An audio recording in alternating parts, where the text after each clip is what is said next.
Support for this podcast comes from the law firm of Davis Malm. Whether you're a developer, property owner, manager, or commercial tenant, their real estate attorneys know the lay of the land, not just the law. Learn more at davismalm.com. WBUR Podcasts, Boston.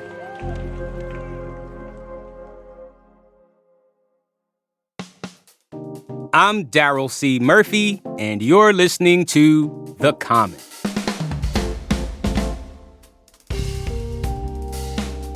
April is Earth Month, which is a time to reflect on the one planet we have, and for a lot of us, that brings up climate change and how it's affecting our communities. So, all month long, we're featuring weekly conversations with some of the people in Greater Boston working to build our region's resilience in the face of a changing climate.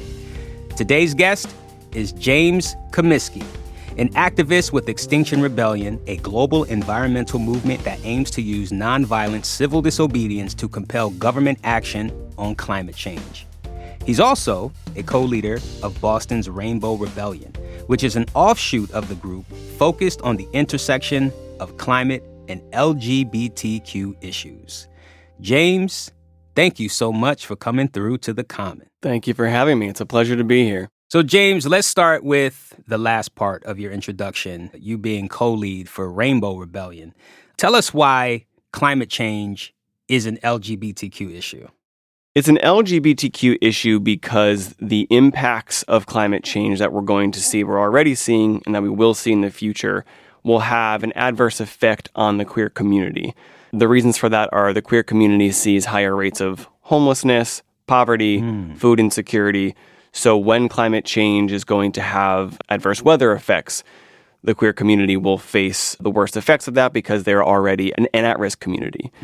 A quote that is said often is, we're all going to be in the same storm, but not in the same boat. Yeah. And so there are many communities of people that are not going to be affected the same by climate change. And we need those voices to be in the conversation of the solutions that we're going to be moving towards, because we have to make sure that we're bringing everybody along with us. So give me some examples of adverse effects.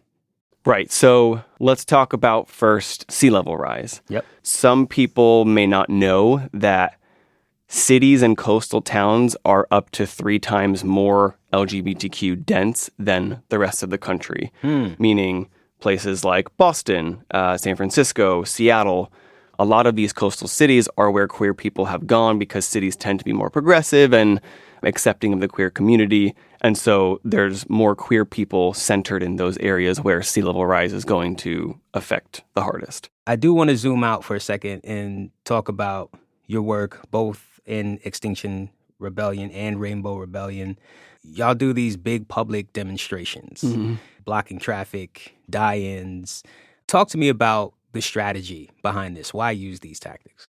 So Extinction Rebellion uses nonviolent civil disobedience, and those first 2 words are extremely important. Not only is it the moral high ground, right, in a campaign where we're trying to preserve life on Earth, but it also is the effective way. And there have been historians that have studied this. One particular is Erica Chenoweth. She studied hundreds of political demonstrations throughout history and proved that the ones that took nonviolent tactics were more effective in seeing their demands met than violent ones.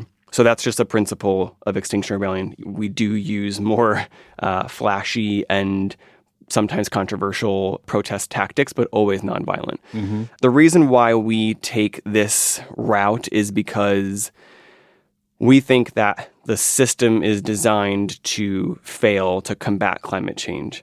There have been plenty of governmental and non-governmental organizations that have done incredible work trying to make petitions, to call your senators, to lobby for bills, and look where we are, right? We're not in a good place in terms of how we're handling this climate crisis. The public urgency and understanding of the reality of the crisis is still pretty low. What protest work does is puts it center stage. And that's what's going to help when we push for stronger climate action towards the government, that there's support behind it, that the people know why we're doing it. Now, you alluded to this already, but can you tell us more about how Extinction and Rainbow Rebellion's protest methods call back to past movements like the civil rights movement, the gay liberation movement. And what can today's climate activists learn from those? So for queer history of protest, there's actually a lot more than people might think. Things like die-ins. Die-ins were a tactic that were taken up by a group called ACT UP, which was an activist group in the late 80s, early 90s that went to religious institutions, the FDA, people that were lobbying against or dragging the feet on proper AIDS and HIV medication for queer people. And they would do a die-in at those pillars of power to make the statement of, if we continue to see inaction, this is what we're going to get. People are going to die. And so Extinction Rebellion has done a number of different die-ins. Rachel Carson, who was a marine biologist, she wrote Silent Spring in the early 60s, basically warning against the increased use of pesticides. She was a lesbian woman who is credited with basically starting the modern environmental global movement. What gets to people's emotions, which is really where people start to see change. You can't just show up with your cardboard sign somewhere. You have to speak to people.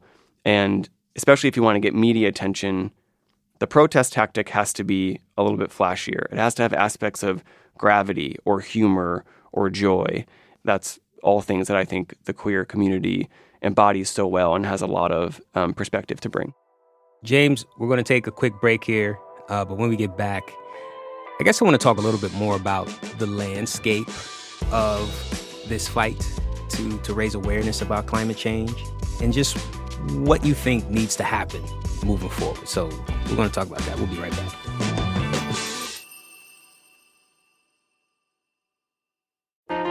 Politics has never been stranger or more online, which is why the politics team at Wired is making a new show, Wired Politics Lab.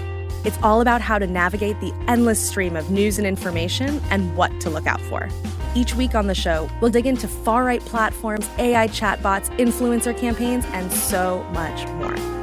Wired Politics Lab launches Thursday, April 11th. Follow the show wherever you get your podcasts. And we're back with activist with Extinction Rebellion and co-leader of Boston's Rainbow Rebellion, James Comiskey.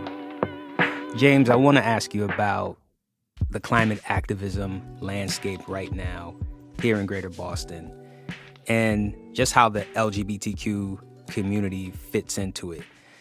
Do you feel like there's enough representation from queer folks in this conversation around climate that we're having? It's a great question. I think that activist spaces, at least, I primarily work in climate activist spaces, are more dominantly queer than the demographic around it. And I think there's a couple of reasons for that. I think that in order to engage in activism, you first have to have a notion that something's wrong in society.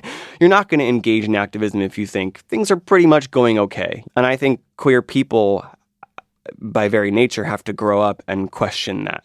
And so I think they're just a few steps closer to engaging in activism because they've already questioned this idea of society doesn't function the way that in a way that I fit in or in a way that I think should function. In activism, you have to be willing to face criticism. And I think queer people have already faced criticism in their lives before they come out, after they come out. And so I think we see more queer representation in activism. Climate activism in Boston, the reason why my friend Michael and I started Rainbow Rebellion is because we felt like queerness wasn't being highlighted as a sort of intersectionality focus as much as it could be, and that our queer friends that, in our networks weren't engaging in the same way that we are. And so we were trying to inspire them to sort of join us and get next to us. Where does the younger generation fit into your work? Well, I think we need young voices because this crisis is going to affect them the most. And so we need to make sure, again, that the solutions and the conversations are including young people. In my opinion, the U.S. has sort of lost its touch with its rebellious roots a little bit. And so I'd love to see more engagement from young people. A lot of our protests involve aspects where people get arrested. And that typically is a demographic where retirees can lend a helping hand because they don't have jobs at risk. They don't have records that are going to get potentially, tarnished by this. So I think in some ways, Extinction Rebellion can scare some younger people away because they don't want to be associated with a group who's getting arrested in the streets. The reality of it is, for every person that you see arrested in the streets, there's like 6 people doing behind-the-scenes work with music, with art, with planning, with social media to help them out, where you don't need to put yourself at risk if you're not comfortable doing that. So everybody has a role. Exactly. Everybody has a role, a part to play. And for young people, helping I think Extinction Rebellion is pretty good at getting traditional media and not as good in the social media department. And that's where we need their help. You need that TikTok brigade. Exactly, yeah. Takes me 5 hours to make a TikTok. It's embarrassing. Listen, man, who you telling? Activism is a lot of work. And of course, it can be very hard, very challenging. You're putting yourself on the line in a lot of ways. What I'm getting from you is, even with all of that, even with all of the pressuring and the lobbying and the calling and all this work you're doing to try to convince elected officials and the people in power to prepare us for climate change, or to slow it, prepare us, whatever it might be, not enough is happening, right? Do you ever get discouraged? And if so, how do you bring yourself back? For sure, I get discouraged. When I found Extinction Rebellion, it was like this world of hope and people who thought like me and considered this urgent enough to put themselves out there for and go against societal grain. And man, that was so inspiring to me, and still is. But I ride the roller coaster just like everyone else, especially as you lead up to sort of planning a protest. You get this excitement. You get this, okay, we're going to do this. We're going to target this pillar of power, and we're going to take a stand and make a message. And then you get media attention and social media attention, and you think, oh my gosh, you did it. And then 2 days later, you realize, okay, we put this drop in the ocean of the climate conversation, and you have this come down period where it's a little bit of a depression of like, oh right, we didn't solve climate change with that action. And so it's a little bit of this roller coaster feeling. I do have a lot of hope. I can't be around fellow activists and not feel hopeful, but I'm not unaware that we're facing a Goliath issue, and we're just a lot of different Davids trying to fight that fight. A Goliath issue of many Goliath issues right now. Exactly. Well, James, thank you for coming through and talking to us. My last question before we go, it's Earth Month. Mm-hmm. What suggestions do you have for people who want to get out there and reflect on our planet? Where's somewhere they can go, an activity they can do? So there are Earth Day events happening around Boston. Extinction Rebellion has one on Earth Day. You can check it out at xrboston.org. I would say, to be honest, the number one thing would be just go to a welcome call for any act. Doesn't need to be Extinction Rebellion. It can be climate defiance. It can be 350.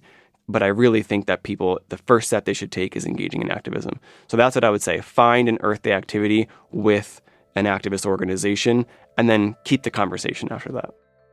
Well, James, thank you so much for coming through to The Common. Thank you. It's been a pleasure. That's activist with Extinction Rebellion and co-leader of Boston's Rainbow Rebellion, James Comiskey.